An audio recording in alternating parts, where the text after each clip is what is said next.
चाहिए, होना ही चाहिए, प्रश्न होने ही चाहिए।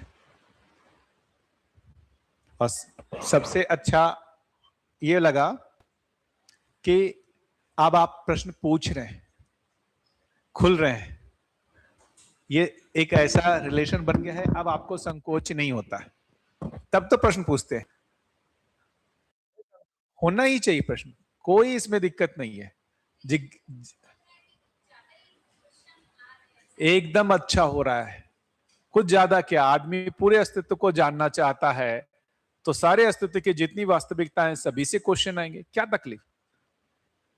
एकदम मानना चाहिए, कोई तकलीफ नहीं। जितने प्रश्न आए सबको हम देखते हैं, क्या ऐसे कोई प्रश्न है जिसका उत्तर नहीं मिल सकता यहां पर, करके देखते हैं ना। क्या ऐसे कोई प्रश्न है जिसका उत्तर नहीं मिल सकता? हर प्रश्न का उत्तर मिल सकता है।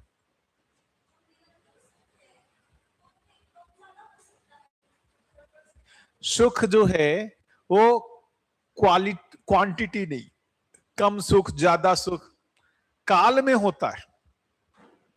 आज सुखी कल दुखी, ऐसा थोड़ी होगा कि अरे हमको 10 सुख मिला, तुमको 20 सुख मिला, इसको 50 सुख मिला।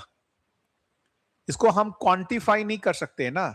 सुख क्वालिटी है, क्वालिटी की तरह में बात करेंगे तो सुख है या नहीं है। हाँ, ये बहुत अच्छा प्रश्न, बहुत अच्छा प्रश्न। सुख है क्या? सुख है क्या? नहीं, लिखते जाते हैं ना।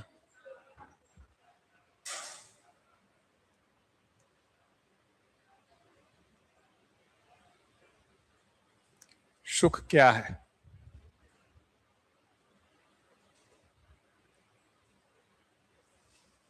बढ़िया।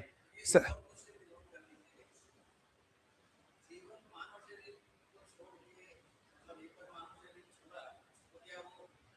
पशु शरीर में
इसका उल्टा उन्होंने पूछ लिया, क्या इसका उल्टा हो सकता है कि पशु शरीर से मानव शरीर में आ सकता है क्या?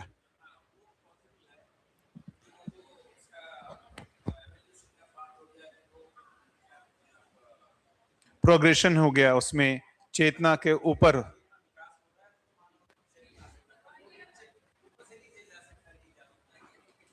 बढ़िया है ना, ये सब बहुत बढ़िया जिज्ञासा, बहुत अच्छी जिज्ञासा। हाँ, हम माइक पर क्वेश्चन, जी बोलिए। तो नेक्स्ट में लड़का बन सकता है?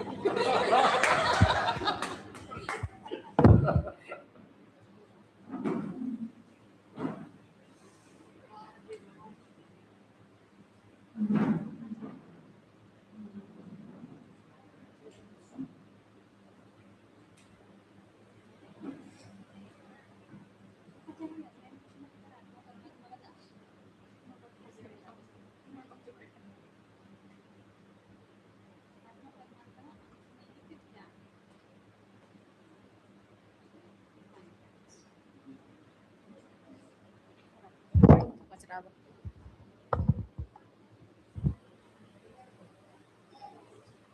ठीक है। भैया नेक्स्ट क्वेश्चन, आत्मा परमात्मा का अंश नहीं है तो फिर क्या है?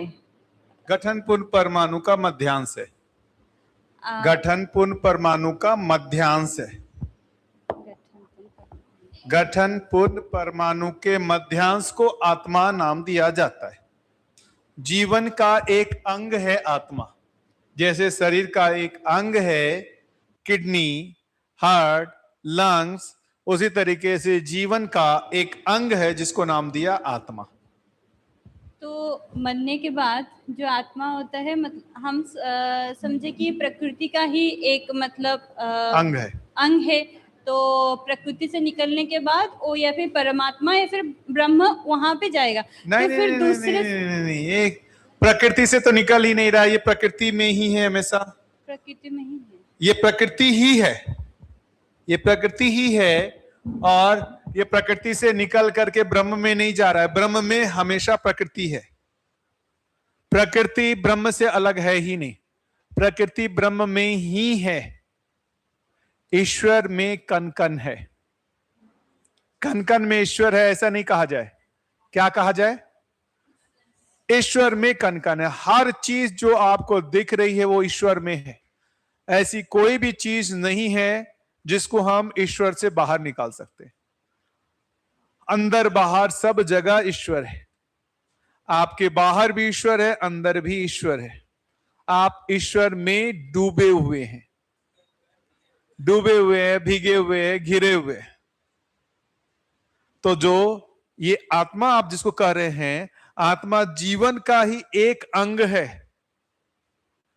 तो जैसे हम बोलते हैं ना आत्मा निकल गए, आत्मा नहीं, जीवन जीवन का एक भाग है, एक क्रिया है, एक अंग है जिसको नाम देते हैं आत्मा। उसके साथ साथ उसके और भी क्रियाएं हैं, और भी अंग है जिसको नाम देते हैं मन, वृत्ति, चित्त, बुद्धि।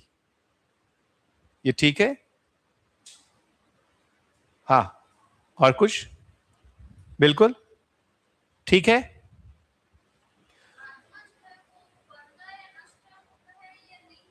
पहले तो जीवन, जीवन में एक अंग है आत्मा। आत्मा नष्ट होता है, जाता है, उसके क्या बोलेगा? जीवन। जीवन की बात करें, किसकी बात करें? जीवन की बात करते हैं। जीवन का ही एक अंग है जिसको आत्मा नाम दे रहे हैं। तो आत्मा बनता बिगड़ता नहीं है, जीवन बनता है या नष्ट होता है इसकी बात कर सकते हैं। जीवन बनता है या नष्ट होता है इसकी बात कर सकते हैं। आत्मा, अब बोलेंगे किडनी बनता है या नष्ट होता है, शरीर बनता है या नष्ट होता है, ऐसी बात करें ना। शरीर बनेगा तो किडनी उसमें रहेगा ही रहेगा, हाँ है ना। किडनी अलग से बनता है क्या? शरीर बनता है ना। तो ये हम आत्मा बनता है बिगड़ता की जगह क्या बोले? जीवन बनता है या नष्ट होता है इसकी बात करें। अब इस पे बात करते हैं ना, जीवन की बात है, जीवन का ही एक अंग है। तो जब हम आत्मा को अलग से बात ना करें, जीवन के साथ बात करें। देखिए, जीवन से इसको अलग नहीं किया जा सकता। जीवन से आत्मा, बुद्धि, चित्त, वृत्ति, मन को अलग नहीं किया जा सकता। जीवन कहने का मतलब इन पांचों का अविभाज्य समुच्चय, कलेक्शन, अविभाज्य, अनडिवाइडेड। जीवन जब बोल रहे हैं, इस मन, वृत्ति, चित्त, बुद्धि, आत्मा का अनडिवाइडेड कलेक्शन, अविभाज्य समुच्चय। समुच्चय का मतलब कलेक्शन, अविभाज्य का मतलब इसका भाग विभाग नहीं हो सकता। तो जीवन से हम मन को अलग नहीं कर सकते, वृत्ति को अलग नहीं कर सकते, चित्त को अलग नहीं कर सकते, बुद्धि को अलग नहीं कर सकते, आत्मा को अलग नहीं कर सकते।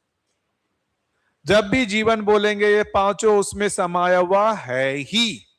जैसे ही बोलते मानव शरीर, उसमें किडनी, लंग्स, हार्ट, ब्रेन ये समाया हुआ है ही। क्या ब्रेन के बिना शरीर का कोई मतलब है? किडनी के बिना शरीर का कोई मतलब है? हार्ट के बिना शरीर का कोई मतलब है? तो जब भी हम अब आत्मा की बात करें, उसको जीवन का ही एक अंग है, ऐसा मान करके बात करें, जीवन का ही अंग है। ठीक है दीदी, ये जीवन से हम इन पांचों में से किसी को भी अलग कर नहीं सकते। मन को अलग नहीं किया सकता, वृत्ति को अलग नहीं किया सकता, चित्त को अलग नहीं किया सकता, बुद्धि को अलग नहीं किया सकता, आत्मा को अलग नहीं किया सकता। आदर्शवाद में इन सभी को अलग कर सकते हैं, क्योंकि ये सभी मिथ्या हैं। ये सब माया के कारण दिखता है आत्मा को, इसका अस्तित्व होता नहीं। आत्मा माया के प्रभाव में आने से अपने को बुद्धि, चित्त, वृत्ति, मन मानता है। आत्मा वो परमात्मा का अंश है, भ्रमवश, मायावश अपने को बुद्धि, चित्त, वृत्ति, मन मानता है ना।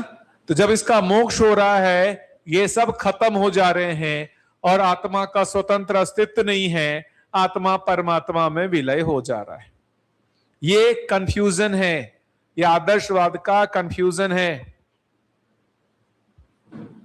ये बात पकड़ में आ रही? पहली बात, ये जो मध्यस्थ दर्शन कर रहा है, ये मन, वृत्ति, चित्त, बुद्धि भ्रम नहीं है। मन, वृत्ति, चित्त, बुद्धि वास्तविकता है।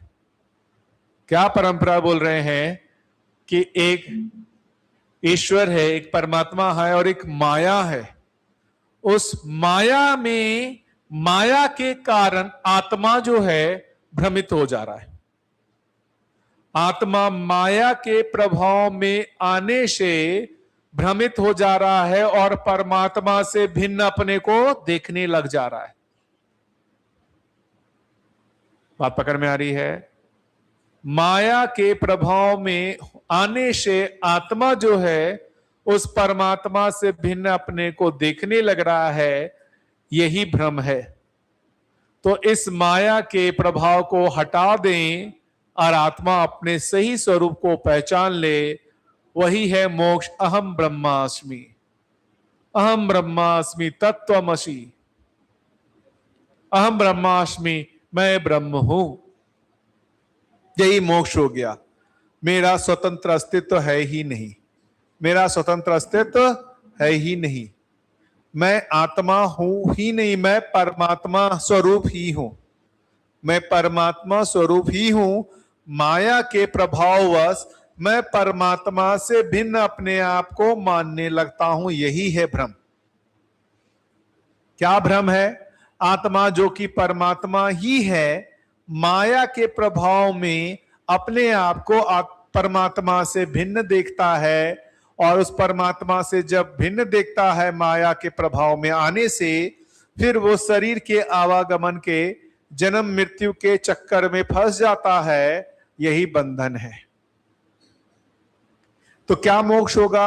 यदि वो आत्मा अपने सही स्वरूप परमात्मा को पहचान ले, उसका स्वतंत्र अस्तित्व ही नहीं है, कोई जन्म मरण का चक्कर ही नहीं है, यही उसका मोक्ष है।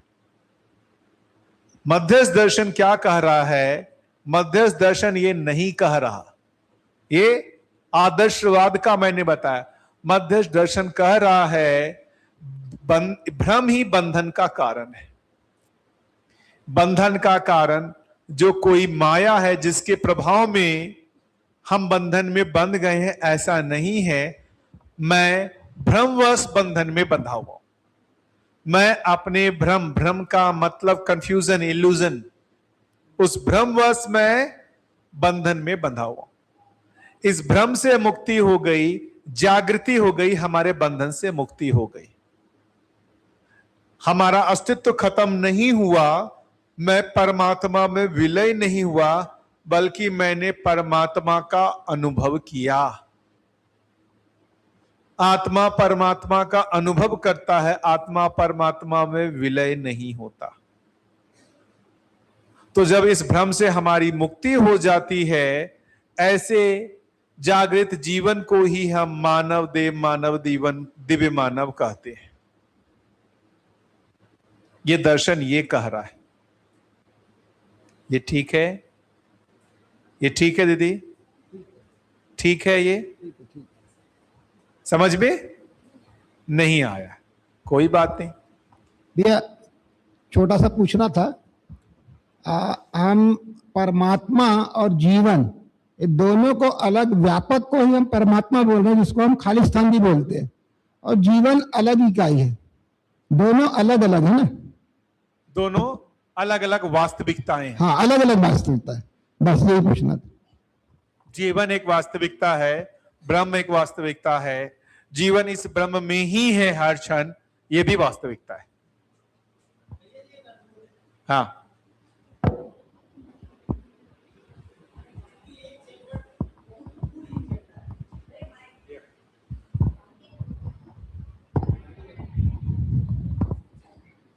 चालू है। सवेरे की जो पहला सेशन होती है, जिसे पिछले दिन की रिवीजन करते हैं, तो मेरा एक अनुरोध है आपसे कि इसी की एक बार रिवीजन सवेरे सवेरे और कर दीजिए। मैं कर दूंगा, बिल्कुल कर दूंगा, क्योंकि ये बहुत गूढ़ विषय है और आज मैं अनुभव कर रहा हूँ, मेरा खुद का अनुभव है। मैं क्या हूँ इस संबंध में मैंने 3 महापुरुषों की रचनाएं पढ़ी है। आज आपकी व्याख्या सुन के मेरे को लगा कि वो तीनों महापुरुष और इसमें कुछ अंतर है, कुछ अंतर है मेरी समझ के हिसाब से, और जो और ज्यादा अंतर होगी मैं वहां तक मेरी बुद्धि नहीं पहुंची है। तो एक बार मैं पुनः कल सवेरे फ्रेश माइंड रहता है, उस समय इसकी एक बार और व्याख्या कर दीजिए। अभी आप आगे के में चलिए ताकि वो वाला पूरा हो जाए, है ना। धन्यवाद। बिल्कुल, देखिए आप लोगों को दिखता होगा मैं स्विच करता हूं। कुछ समय मैं न्याय पे ज्यादा फोकस करता हूं, जो हमारे जीने से जुड़ा हुआ है। जो अभी 3 बजे से सेशन हुआ, उससे पहले वाले सेशन में मैंने न्याय को बहुत ज्यादा फोकस किया था, न्याय को बहुत ज्यादा फोकस किया था। कैसे मूल्यों में जीना होता है, कैसे विश्वास होता है, कैसे सम्मान होता है, इस पे फोकस किया था। 3 बजे वाले सेशन में जो सत्य है उस पे ज्यादा फोकस किया। हाँ, है ना। न्याय को छोड़ करके यदि हम सत्य को समझने जाएंगे, नहीं समझ में आएगा, सिर्फ बुद्धि विलास में चला जाएगा। हम ईश्वर परमात्मा इन सब की बात करते रहें और हमसे न्याय करना ही ना बने, है ना, ऐसे सत्य का हम क्या करेंगे। तो तीनों आवश्यक है, मैं इधर लिख देता हूं। न्याय भी समझना है, धर्म भी समझना है, और सत्य भी समझना है। न्याय, धर्म, सत्य, तीनों चीजें। ये सत्य में ये दोनों ही समाया हुआ है, सत्य में दोनों ही समाया हुआ है। लेकिन हम सिर्फ सत्य पर फोकस हो जाएं, न्याय को छोड़ दें, हमको ये सब आत्मा परमात्मा की बहुत बात तो कर लेंगे, परिवार में जीना ही नहीं बनेगा। क्या फायदा, परिवार में जीना ही नहीं बन रहा। और हम ये गठनपूर्ण परमाणु, ये ईश्वर, ये देवी देवता, ये सब की बात कर लें, परिवार में जीना नहीं बने, उससे कोई फायदा। तो हमारे को सत्य को भी जानना है, न्याय को भी जानना है। अभी हमारी जो पीड़ा है वो सत्य को नहीं समझ में आ रहा है उसके कारण है, या न्याय समझ में नहीं आ रहा है उसके कारण है। क्या है हमारे को, ये ईश्वर हमको समझ में नहीं आ रहा इसलिए हम दुखी हैं, या न्याय समझ में नहीं आ रहा इसलिए दुखी हैं। ठीक से हाथ उठाएं, कितने लोगों को लगता है कि ईश्वर की पीड़ा है, ईश्वर समझ में नहीं आ रहा इसलिए आप पीड़ित हैं, ईश्वर समझ में नहीं आ रहा इसलिए पीड़ित है। कितने लोगों को न्याय नहीं समझ में आ रहा इसलिए पीड़ित हो रहे हैं। इसीलिए इस पर कुछ देर चर्चा हो, वापस हमारा फोकस न्याय पे आना जरूरी है, न्याय पे हमारा ध्यान आना जरूरी है। क्योंकि हमारा सबसे बड़ा दुख का कारण ये संबंध ठीक ना होना है। और संबंध ठीक क्यों नहीं है, क्योंकि न्याय पकड़ में नहीं आ रहा, ये व्यापक पकड़ में नहीं आया, ईश्वर पकड़ में नहीं आया। इससे पति पत्नी को क्या दिक्कत, लेकिन न्याय पकड़ में नहीं आया तो पति पत्नी में दिक्कत है। क्या ये ठीक लगता है? ये सुनने में बहुत अच्छा लग रहा होगा, जीने में फिर से वही मामला अटका हुआ है। जीने में फिर से वही मामला अटका हुआ है, हाँ या ना? तो जीने के लिए न्याय की चर्चा भी आवश्यक है। न्याय की चर्चा भी आवश्यक है। सत्य की जितनी चर्चा हो रही है उसको एक तर्क रूप में हम तृप्ति के लिए कर सकते हैं, लेकिन वापस फिर से न्याय पर आना पड़ेगा। ठीक है? ठीक है? ये सभी हैं ऐसे बहुत सारे। इस प्रश्न का उत्तर नहीं मिलेगा तो इस शरीर यात्रा में कोई दिक्कत? दीदी, इस प्रश्न का उत्तर ना भी मिले तो काम चल सकता है, लेकिन न्याय नहीं समझ में आएगा तो काम। इस प्रश्न का उत्तर नहीं मिलेगा तो भी कोई हमारे जीने में दिक्कत होगी नहीं, लेकिन न्याय समझ में नहीं आया तो दिक्कत। इस प्रश्न का कोई दिक्कत? हाँ, सुख क्या है ये जुड़ा हुआ है, ये महत्वपूर्ण है। तो ये सब यदि अभी हमारा उत्तरित नहीं भी होता है तो हमारे न्याय में कोई फर्क नहीं पड़ेगा। इसलिए हमारे जो भी प्रश्न हैं उसमें हमारा ज्यादा फोकस सत्य की तरफ ज्यादा रहता है। सत्य की तरफ ज्यादा फोकस रहता है, न्याय की तरफ कम रहता है। इसको बदलने की जरूरत है। इसको बदलने की जरूरत है। न्याय पे फोकस होने की जरूरत है, सत्य उसके बाद उस पे फोकस होने की जरूरत है। न्याय में स्थिरता हो जाने के बाद हम सत्य पर फोकस करेंगे तो समझ में आएगा। सत्य को फोकस कर रहे हैं, न्याय छूट रहा है, आपको बेचैनी होगी। और ऐसे ज्ञान का क्या फायदा जिससे हमारे को मानव के साथ जीना ही नहीं बन रहा? ऐसे ज्ञान का क्या फायदा जिससे हमको मानव के साथ जीना ही नहीं बन रहा? ज्ञान की आवश्यकता क्यों है?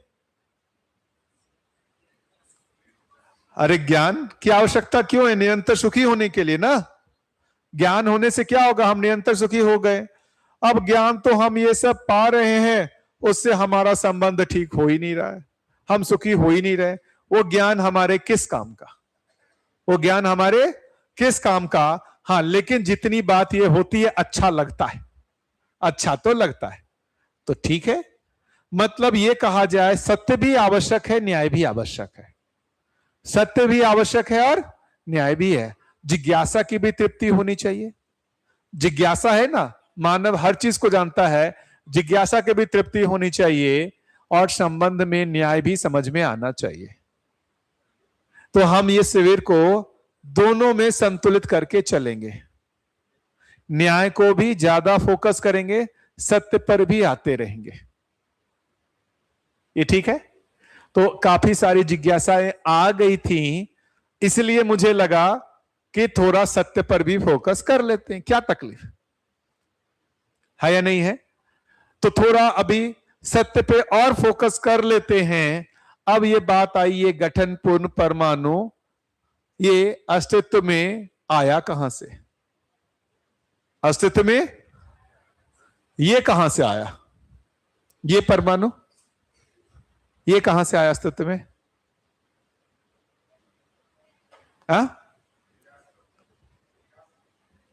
अस्तित्व में ये है, अस्तित्व में ये है। क्या हो रहा है? सिर्फ एक तरीके के परमाणु से दूसरे तरीके का परमाणु बन रहा है। अस्तित्व में ये है।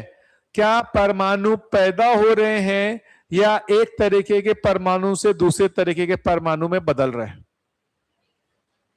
क्या परमाणु अस्तित्व में पैदा होते हैं? एक भी परमाणु जो अस्तित्व में पैदा हो रहा हो? परमाणु पैदा हो रहा है क्या? है। कुछ भी पैदा नहीं हो रहा। पहली बात तो ये कहां से पैदा हो रहा है ना? तो अस्तित्व में कुछ पैदा होता नहीं। अस्तित्व में कुछ पैदा होता नहीं। क्या होता है? परिवर्तन होता है, एक रूप से दूसरे रूप में जाता है। कुछ भी पैदा नहीं हो रहा है, जो था वही है। नया कुछ भी पैदा नहीं हो रहा। तो हो क्या रहा है? रूप परिवर्तन। क्या रूप परिवर्तन हुआ? जैसे अभी इस घर को आपने बना दिया, वापस ये टूट करके फिर से मिट्टी बन जाएगा, लोहा बन जाएगा। तो क्या हुआ? पैदा हुआ ये घर। क्या रचनाएं हुई, विरचनाएं हुई।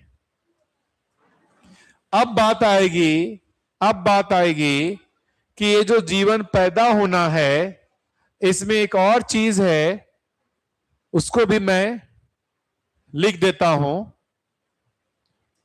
तो पहले, उससे पहले ये जो प्रकृति को मैंने जड़ और चैतन्य कहा, प्रकृति को मैं फिर से क्लासिफाई करता हूं अवस्थाओं के रूप में। किसमें? अवस्थाओं के रूप में। तो प्रकृति को मैं यदि डिवाइड करूं, ये पदार्थ अवस्था,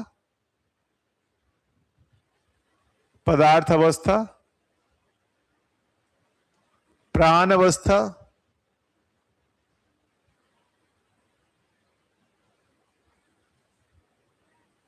जीव अवस्था,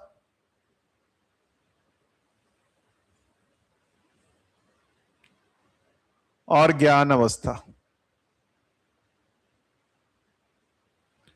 प्रकृति में यदि इनको 4 अवस्थाओं में डिवाइड किया जाए तो पदार्थ अवस्था में क्या क्या आएगा? मिट्टी, पानी, हवा और भी जो भी चीजें। प्राण अवस्था में पेड़ पौधे, जीव अवस्था में पशु पक्षी, सभी पशु पक्षी, जलचर भी है, भूचर भी है, नभचर भी है। ज्ञान अवस्था में मानव, ज्ञान अवस्था में मानव। हाँ जी,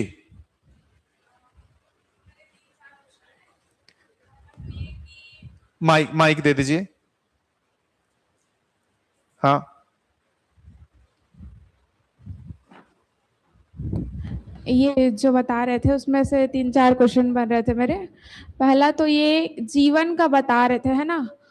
तो क्या मच्छर में भी जीवन होता है? मच्छर, अभी पहले एक बार लिख दूं मैं, हाँ ठीक फिर है आपके प्रश्न देखते हैं। जी। पदार्थ अवस्था को देखने जाएंगे, ये क्या है? जड़ है। इसको क्या बोलूं मैं? जड़। प्राण अवस्था को देखने जाएंगे तो ये जड़ है। जीव अवस्था को देखने जाएंगे तो जड़ और चैतन्य, जड़ और चैतन्य का संयुक्त रूप है। मानव को देखने जाएं तो जड़ और चैतन्य का संयुक्त रूप है। ये पूरा तरीके से जड़ है, ये भी जड़ है, ये जड़ चैतन्य और ये जड़ चैतन्य। साइंस जो है अभी क्लासिफाई किस आधार पर करता है? सजीव और निर्जीव, सजीव और निर्जीव। अब देखने जाएंगे तो जीव अवस्था का जो शरीर है वो भी क्या है? प्राण अवस्था ही है। जीव अवस्था का जो शरीर है वो प्राण अवस्था के जैसा ही है।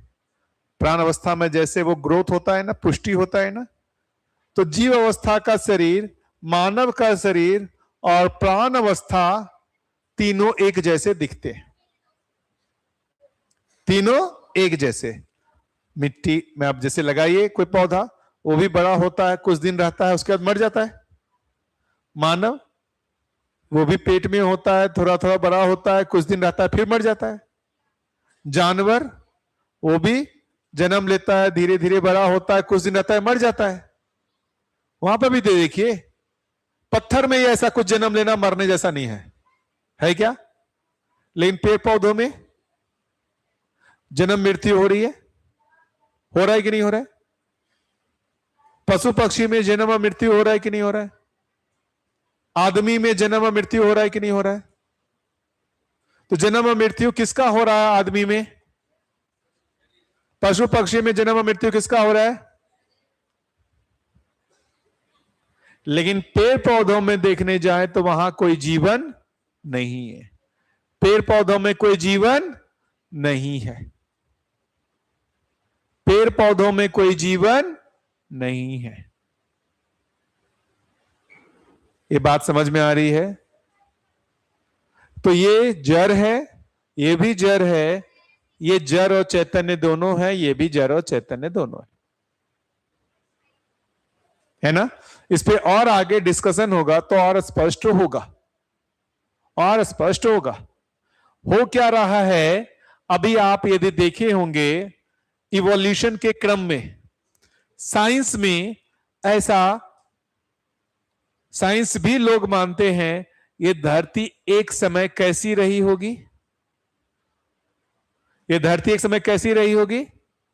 सिर्फ पदार्थ अवस्था से रही होगी। हाँ या ना? इसमें आप लोगों ने बायोलॉजी में पढ़ा होगा, पहला जो सेल बना वो कौन सा था? क्या नाम देते हैं उसको? काई बोलते हैं ना?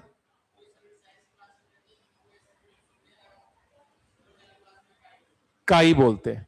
जो सबसे पहला प्राण अवस्था बना है इस धरती पर, क्या बोलते हैं उसको? काई बोलते हैं। उससे पहले क्या प्राण अवस्था थी इस धरती पे? नहीं थी। तो प्राण पदार्थ अवस्था में ही क्या हुआ? एक विकास होकर के उसी में प्राण अवस्था की रचना बनी। क्या पहले थी प्राण अवस्था इस धरती पे?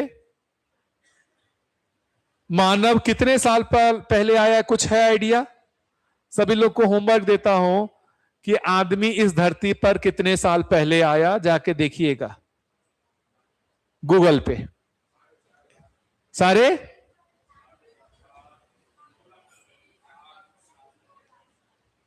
2 लाख 3 लाख कुछ तो है ना? उससे पहले ये अवस्था तो नहीं थी। ये भी कुछ हुआ होगा 10 लाख 20 लाख 50 लाख साल पहले। ये भी 90 लाख 1 करोड़ साल पहले। उससे पहले क्या था?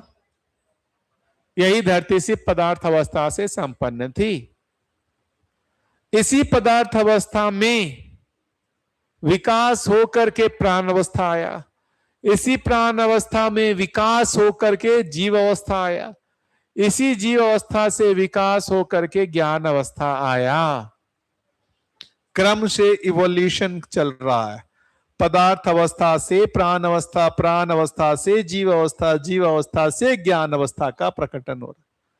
इसलिए कोई भी पूछे बच्चे से हमारे पूर्वज कौन थे, तो बंदर थे। बच्चे से पूछे क्या कौन है बेटा, पूर्वज कौन थे हमारे? सही से बताओ ना, कौन थे पूर्वज? कुछ बताया गया? बंदर थे, बंदर थे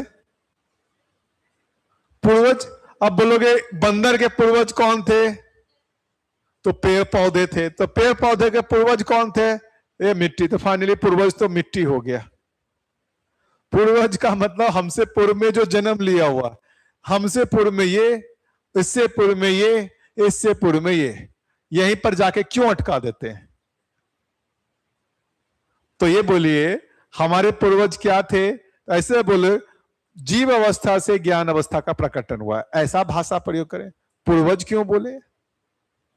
जीव अवस्था के बाद ही ज्ञान अवस्था का प्रकटन हुआ है। फिर जीव अवस्था का प्रकटन कहां हुआ?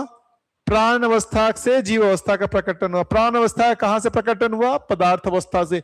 पदार्थ अवस्था का कहां प्रकटन हुआ? कैसे प्रकटन हुआ? तो मिनिमम पदार्थ अवस्था में कोई भी चीज रहेगा ही रहेगा। पदार्थ अवस्था कहीं से प्रकट नहीं हो रही। पदार्थ अवस्था कहीं से प्रकट नहीं हो रही। पदार्थ अवस्था तो हमेशा से है ही, ये कहीं से प्रकट नहीं हो रहा। जैसे इतने अनंत ग्रह गोल और तारे दिखते हैं, सूरज दिखते हैं, ये सब है क्या? पदार्थ अवस्था। सूरज को किस अवस्था में कहें हम? क्या वहां प्राण अवस्था, जीव अवस्था, ज्ञान अवस्था है? हो सकता है करोड़ों अरबों खरबों साल के बाद वहां पर भी प्राण अवस्था का उदय हो जाए। तो इसलिए तो कहा अरबों अरबों खरबों साल के बाद जब वो ठंडा हो जाएगा तो वहां प्राण अवस्था आ सकती है। हाँ या ना? इस धरती पे जो घटनाएं घटी हैं, क्या ये धरती स्पेशल है? क्या ये धरती स्पेशल है? ये किसी भी धरती पे ये घटना घट सकती है। किसी भी धरती पे ये घटना घट सकती है। उस पदार्थ अवस्था से प्राण अवस्था, प्राण अवस्था से जीव अवस्था, जीव अवस्था से ज्ञान अवस्था किसी भी धरती पे घट सकती है। तो क्या इसी धरती पे सिर्फ ज्ञान अवस्था है? ऐसी दूसरी धरतियां भी हैं जहां पर ज्ञान अवस्था है, हमको नहीं पता, हमको नहीं पता, लेकिन ऐसी दूसरी धरतियां भी हैं जहां ज्ञान अवस्था है। साइंस का रॉकेट वहां तक अभी नहीं पहुंचा है, बस इतना ही बात है। ऐसी भी धरतियां हैं जो जहां पर मानव जागृत हो चुके हैं, और ऐसी भी धरतियां हैं जहां पर मानव इस धरती से भी खराब हालत में है। सब कुछ है। इस धरती की जो स्थिति है उससे अच्छी स्थिति में भी धरतियां हैं, और ये धरती जो है उससे भी खराब स्थिति में धरतियां। अस्तित्व दर्शन कर रहे हैं अभी, छोटा मोटा दर्शन नहीं कर रहे हैं, अस्तित्व दर्शन कर रहे हैं अभी। जी हाँ, मैं ये पूछ रही हूँ कि आप बोल रहे हैं कि इस धरती के कोई भी मानव वहां तक पहुंचे नहीं है ना? तो अब आप कैसे कह सकते हैं कोई भी मानव वहां नहीं पहुंचे हैं? मैंने नहीं कहा, आपने कहा अभी। मैंने साइंस नहीं पहुंचा, साइंस का यान नहीं पहुंचा, अच्छा, ये कहा मैंने, ये कहा मैंने। कोई भी मानव नहीं पहुंचा ये कैसे कह सकते हैं? हाँ वही पूछना था। जागृत मानव जा सकते हैं दूसरे धरतियों पे, जागृत मानव जा सकते हैं, जा सकते हैं, लेकिन और गए भी हैं। क्या वो गए हैं, वो बताए हैं कि मैं गया हूं? क्या देखिए, पूरा रहस्य पोल खोल गए हैं, है ना? लेकिन ये सब आपको रहस्य जैसा लगेगा ये दर्शन छोड़ के हम चले गए रहस्य में, दर्शन छोड़ के हम चले गए रहस्य में। रहस्य वो है जिसकी हमारे में अभी स्वीकृति नहीं हुई है, चमत्कार जैसा लगता है ना?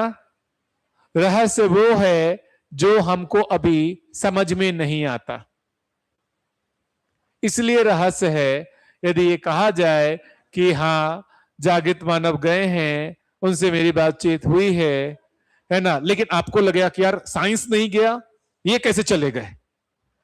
अभी साइंस चला जाएगा तो दिक्कत नहीं है, क्योंकि जाएगा कोई तो यान से ही जाएगा, बिना यान के तो जा नहीं सकता।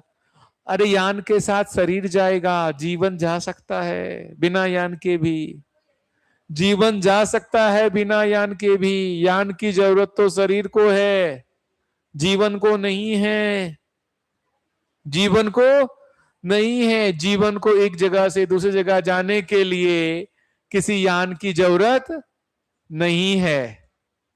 तो ये सब फिर से हमारा सारा जो चला जा रहा है सत्य अस्तित्व ज्ञान में, जो हो सकता है आप सबको रहस्य जैसा लगे और हम उसमें उलझ सकते हैं, हम उसमें उलझ सकते हैं। इतना ही कह सकते हैं कि जीवन जो है उसमें बहुत क्षमता है, इसका हमको पता नहीं चला है, साइंस को पता नहीं चला है। जीवन की क्षमता का पता साइंस को अभी तक नहीं चला है। क्यों नहीं चला है? वो जीवन को ही नहीं पहचाना तो उसकी क्षमता तो बाद में होगी।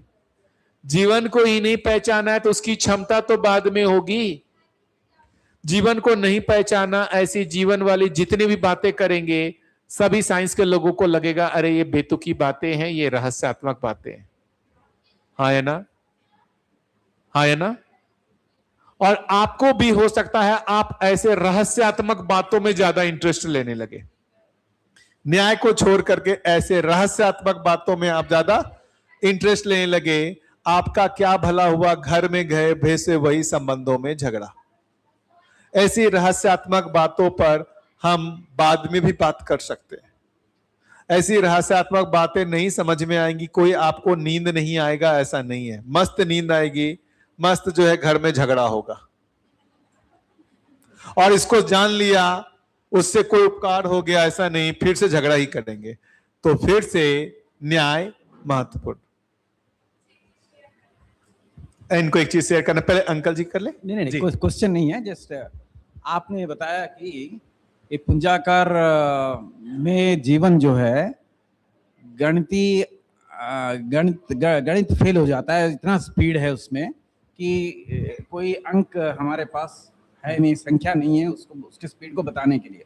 मतलब इतना स्पीड अगर है तो जीवन में वो शक्ति, तो हमको लगता है वो उधर घूमने की जगह सीधा चले जाए तो पता नहीं कितना जल्दी कहां तक पहुंच आ जाएगा। है ही ना, तो कैपेसिटी तो उसमें है, ऐसे समझ में तो आता है ही।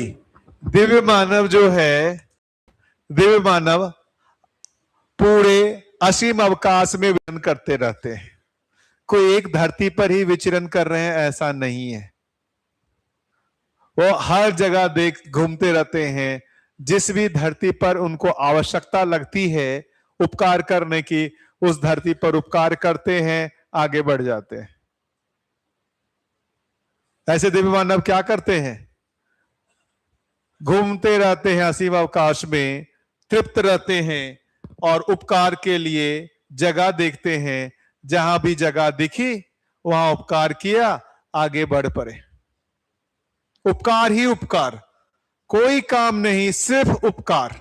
उपकार करने की जगह मिली, उपकार किया, आगे बढ़ते हैं, हमेशा तृप्त है।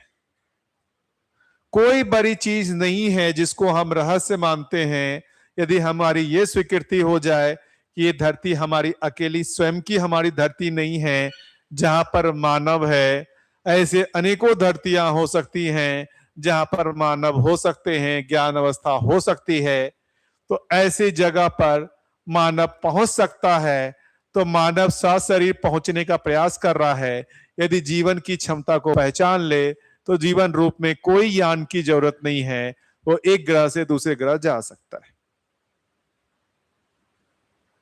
हाँ या ना, जा सकता है। ये सब कोई रहस्य जैसी बात नहीं है, बस इतना ही है, हमारे को अभी तो शरीर ही दिखता है, जीवन का तो पता नहीं है।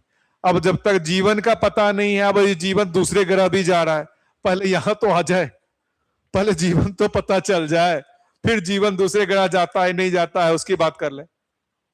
और जीवन से भी पहले किसका, पहले न्याय का तो पता चल जाए, पहले न्याय का तो पता चल जाए, परिवार में जीना तो आ जाए। हम बड़ी बड़ी बात कर लें, परिवार में जीना आए नहीं, क्या फायदा। ये ठीक है, ये ठीक है। तो ये जो प्रकृति में जो चार अवस्थाएं दिखती हैं, ये जो चार अवस्थाएं दिखती हैं, वो क्रम से पदार्थ अवस्था से प्राण अवस्था, प्राण अवस्था से जीव अवस्था, जीव अवस्था से ज्ञान अवस्था का प्रकटन होता है।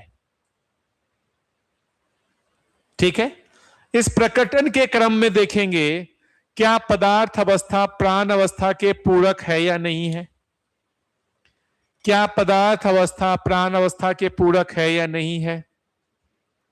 है पूरक। क्या प्राण अवस्था पदार्थ अवस्था के पूरक है या नहीं है? है ना, प्राण अवस्था पदार्थ अवस्था के पूरक है। ये जो भी पेड़ पत्तियां वो गिरते हैं, सरते गलते हैं, खाद बनते हैं, मिट्टी की क्षमता और बढ़ जाती है। तो प्राण अवस्था भी पदार्थ अवस्था के पूरक है, पदार्थ अवस्था भी प्राण अवस्था के पूरक है। ठीक है, क्या पदार्थ अवस्था जीव अवस्था के पूरक है या नहीं है? क्या जीव अवस्था पदार्थ अवस्था के पूरक है या नहीं है? है ही। गोबर खाद हम सब डालते ही है, जीव अवस्था के पूरक है या नहीं है? क्या पदार्थ अवस्था ज्ञान अवस्था का पूरक है या नहीं है? क्या ज्ञान अवस्था पदार्थ अवस्था के पूरक हो पा रहा है क्या? क्या ज्ञान अवस्था पदार्थ अवस्था के पूरक हो पा रहा है क्या? पानी को खराब, पानी दूषित, हवा दूषित, पत्थर तोड़ डाला, पहाड़ तोड़ डाले, हर चीज को दूषित कर लिया है, और अब ग्लोबल वार्मिंग, एयर पॉल्यूशन, ये सब चिल्लाए जा रहे हैं। पदार्थ अवस्था तो ज्ञान अवस्था के पूरक है, लेकिन ज्ञान अवस्था पदार्थ अवस्था के पूरक नहीं हो पा रहा। ये सोचने का मुद्दा है ना। ज्ञान अवस्था पदार्थ अवस्था के पूरक नहीं हो पा रहा। अब ये बताइए कि प्राण अवस्था जीव अवस्था के पूरक है या नहीं है? प्राण अवस्था जीव अवस्था के पूरक है या नहीं है? है। क्या जीव अवस्था प्राण अवस्था के पूरक है या नहीं है? कोई भी है। क्या प्राण अवस्था ज्ञान अवस्था के लिए पूरक है या नहीं है? क्या ज्ञान अवस्था प्राण अवस्था के पूरक है? पूरा जंगल का जंगल साफ, पूरे जंगल के जंगल साफ, मिट्टी में पेस्टिसाइड डाल के मिट्टी को खराब, मिट्टी को ऐसा बना दिया कि उसमें अब बंजर हो गया, मिट्टी को खराब, पेड़ पौधे को खराब, इसके भी पूरक नहीं है। क्या जीव अवस्था मानव के पूरक है या नहीं है? है या नहीं है? गाय यूज करते हैं, घोड़ा यूज करते हैं, ऐसे बहुत सारे जंगली जानवरों को यूज करते हैं ना। तो जीव अवस्था ज्ञान अवस्था के पूरक है। क्या ज्ञान अवस्था जीव अवस्था के पूरक है? क्या ज्ञान अवस्था जीव अवस्था के पूरक है क्या? सबको तो निपटा दिए, बचे ही कहां हैं? अब तो स्पीसीज जो भी हैं कुछ बचे हुए हैं, उनको बचा के रखना पड़ रहा है। शेर को बचा के रखना पड़ रहा है, हाथी को बचा के रखना पड़ रहा है, ऐसे पशु पक्षियों को बचा के रखना पड़ रहा है। उससे सबको निपटाए जा रहे हैं। हाँ या ना? एक समय बताते थे अमरकंटक में 1950 में वहां बहुत सारे शेर थे, बहुत शेर थे। जब नागराज जी 1950 में वहां गए थे, तो जो शाम को अभी भी बताती हैं इनकी बेटी कि वहां पर शाम को 5 बजे के बाद कोई घर से बाहर नहीं निकलता था, सारे जंगली जानवर रहते थे। अब सब खत्म, सब खत्म। आप लोग को भी देखते होंगे अपने गांव में, पहले जानवर आते थे, अब धीरे धीरे सब खत्म। हाँ या ना? तो ये तीनों अवस्थाएं एक दूसरे के पूरक हैं और मानव के भी पूरक हैं। मानव इन तीनों में से किसी के भी पूरक नहीं हो पा रहा। हाँ या ना? ये तीनों अवस्थाएं एक दूसरे के पूरक हैं, मानव के लिए भी पूरक हैं। मानव इन तीनों अवस्थाओं के पूरक नहीं हो पा रहा। हो पा रहा है क्या? नहीं। अब आगे और बात कर ले। मानव इतना तक ही थोड़ी रुका हुआ है, मानव अभी और तबाही मचाया हुआ है। मानव कहां रहता है? परिवार में। परिवार कहां है? समाज में। क्या मानव परिवार के लिए पूरक हो पा रहा है? क्या मानव परिवार के लिए पूरक हो पा रहा है? मानव परिवार के लिए पूरक हो पा रहा है? क्या मानव परिवार के लिए पूरक हो पा रहा है? नहीं ना। क्या परिवार मानव के लिए पूरक हो पा रहा है? ईमानदारी से बताइएगा, कष्ट किनसे है? घर वालों से या बाहर वालों से? आपको कष्ट किनसे है? घर वालों से या बाहर वालों से? और आप कष्ट किसको दे रहे हैं? घर वालों को या बाहर वालों को? घर वालों को, बाहर वालों, दोनों को। है या नहीं है? हर आदमी दुखी किससे है? अपनों से ही है, अपने परिवार वालों से ही है। हाँ या ना? किससे दुख है? सभी लोगों से, परिवार वालों से भी है, समाज से। ट्रंप से भी तो दुख है ना। अरे यार वो झगड़ा कर लिया और यहां पर जो है सब चीज का दाम बढ़ गया। वो बता रहे पाइप का जो है वो वाटर पाइप जो लगता है घरों में, उसका दाम 400 से 600 650 हो गया है, दाम बढ़ गया। पेट्रोलियम है ना प्रोडक्ट, उसका दाम बढ़ गया है। सारे कंस्ट्रक्शन कॉस्ट बढ़ गए, बहुत सारी चीजों के दाम बढ़ गए। और ट्रंप से भी लोग दुखी हैं। तो मानव परिवार के लिए भी पूरक नहीं हो पा रहा है, परिवार समाज के लिए भी पूरक नहीं हो पा रहा है, समाज परिवार के लिए भी पूरक नहीं हो पा रहा है, कोई किसी के लिए पूरक नहीं हो पा रहा है। जहां भी मानव की बात हुई कहीं पर पूरकता नहीं, जहां भी मानव की बात आई कहीं भी पूरकता नहीं है। देखिए, जहां भी बात आई कहीं भी पूरकता है क्या? परिवार समाज के पूरक हो पा रहा है? हर परिवार तो यही कोशिश करने में लगा हुआ है कि समाज से धन शोषित करके वो अपने परिवार में लेते आए। हर परिवार इसी में लगा हुआ है ना। हर परिवार क्या लगा हुआ है? समाज का शोषण करने में लगा हुआ है। समाज मतलब अपने परिवार को छोड़ के दूसरे परिवार के लोगों से शोषण। और समाज क्या परिवार का पोषण कर पा रहा है? नहीं कर पा रहा। मानव जहां भी आया वहां पूरकता की जगह क्या हो गया? संघर्ष ही संघर्ष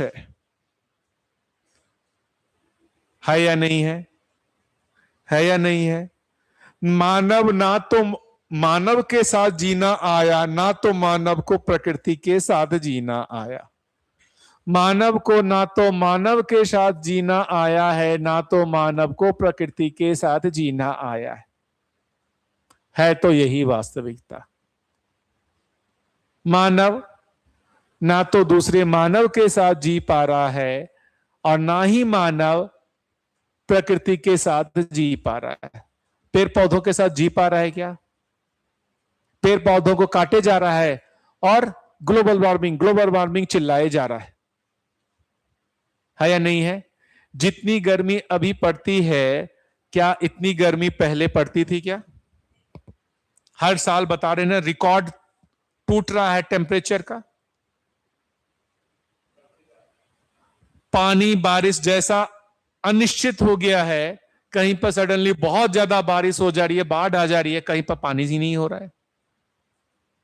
एकदम अनिश्चित हो गया है ना। किसके हस्तक्षेप से हो गया है? तो इस प्रकृति में, इस धरती पे किसको ठीक होने की जरूरत है? मिट्टी, पानी, हवा, पेड़ पौधे, जानवरों को ठीक होने की जरूरत है या मानव को ठीक होने की जरूरत है? ये बात समझ में आ रही है? अच्छा, मानव क्यों ऐसा कर रहा है? बस एक ही एक रीजन है, ना समझी, और कुछ भी नहीं। क्या जानबूझ के कर रहा है? क्या जानबूझ के कर रहा है? ना समझी बस कर रहा है। तो क्या किया जाए? समझदारी का कार्यक्रम चलाया जाए और कुछ भी ना किया जाए। क्या किया जाए? समझदारी का कार्यक्रम चलाया जाए। क्या लगता है, ऐसे शिविरों का आयोजन उचित है? कितने लोगों को ऐसे शिविरों का आयोजन उचित लगता है? ठीक लगता है बेटा? सही सही बताना, बोरिंग तो नहीं लगता है? ईमानदारी से बताना, बोरिंग लगता है ना? आपके थोड़ा सा बेटा आ जाना आगे, एक थोड़ा माइक दे देना, बस 2-4 मिनट के लिए बात करेंगे बेटा से। इसलिए बात करना चाहते हैं आपसे, इसलिए बात करना चाहते हैं क्योंकि आप जैसे युवा क्या सोचते हैं हम जानना चाहते हैं। आप जैसे युवा क्या सोचते हैं, क्योंकि 5-10 सालों बाद आप ही बड़े होंगे, आप ही परिवार चलाएंगे, समाज में भागीदारी करेंगे, है कि नहीं? ये युवा 10 साल बाद परिवार में भागीदारी कर रहे होंगे, समाज में भागीदारी कर रहे होंगे, तो आप लोग को कैसा समझ में आता है ये हमारे लिए जानना आवश्यक है। क्या लगता है बेटा, क्या ये ठीक लगता है कि मानव गड़बड़ कर रहा है? लगता है ना? मानव ना क्या जानबूझ करके गलती कर रहा है या ना समझीवश गलती कर रहा है? ना समझीवश ही कह सकते हैं। तो क्या समझदारी की आवश्यकता है? हाँ। क्या लगता है आप जैसे युवाओं को लगता है कि समझदार बनना है या मस्त मौला अपनी जिंदगी गुजारनी है? नहीं, समझदार बनना चाहिए, प्रकृति के ऊपर भी ध्यान देना चाहिए ताकि प्रकृति भी बची रहे। और जो हम लोग ग्लोबल वार्मिंग चिल्लाते रहते हैं, तो ग्लोबल वार्मिंग भी इसी प्रकार कम होगी और पेड़ों का काटना भी हम लोग कम करें, प्रकृति बचाए। है ना? सभी वार्मिंग, ग्लोबल वार्मिंग और फैमिली वार्मिंग, इस दोनों को बचाना है ना। ऐसा थोड़ी सिर्फ ग्लोबल वार्मिंग ही है, नहीं, दोनों को बचाए। फैमिली वार्मिंग भी तो होती रहती है, हाँ। बीच में धूमधाम होता ही रहता है। क्यों भैया? फैमिली में भी कंटिन्यूअस होता रहता है और ग्लोबल वार्मिंग में, दोनों जगह। तो क्या आप जैसे युवा ऐसा सोचते हैं कि हमको कुछ समझदारी का कार्यक्रम में जाना चाहिए, या अभी यार पहले पैसा कमाओ, मस्ती करो, बाद में हम देखेंगे? ईमानदारी से बताना, आपके दोस्त लोग ये सब क्या सोचते हैं कि कुछ हमको ज्ञान की तरफ जाना चाहिए या पैसा कमा करके हमको अपना एंजॉय करना चाहिए? नहीं, ज्ञान भी ज़रूरी है, तो पहले ज्ञान की तरफ ही जाना चाहिए। और ज्ञान और पैसा दोनों ही ज़रूरी है वैसे तो, बट ज़्यादा ध्यान ज्ञान की तरफ होना चाहिए एज़ कम्पेयर टू पैसों की तरफ, क्योंकि ज्ञान होगा तो पैसे आएंगे, मेरे को ये लगता है। पैसे की आवश्यकता है, लेकिन उसका एक क्या है, लिमिट है ना? ये नहीं कहा जा रहा पैसे की जरूरत नहीं है, लेकिन सिर्फ पैसा ही जरूरी है ऐसा नहीं। पैसा जरूरी है लेकिन पर्याप्त नहीं है, ज्ञान भी जरूरी है। तो क्या लगता है आप जैसे युवाओं के साथ यदि इस चर्चा को किया जाए तो युवा सुनेंगे? ईमानदारी से बताना थोड़ा सा। मुझे नहीं लगता सुनेंगे, क्योंकि आज के टाइम में सब सिर्फ पैसों के पीछे भाग रहे हैं और वही। कोई ज्ञान को नहीं लेना चाहता है। बस उनको पैसे दिख रहे हैं, चाहे वो सही तरीके से कमा रहे हो चाहे गलत तरीके से कमा रहे हो। लोग इतने इंटरेस्टेड नहीं है कि ज्ञान की तरफ जाए, बट जाना चाहिए क्योंकि ज्ञान भी बहुत ज़रूरी है।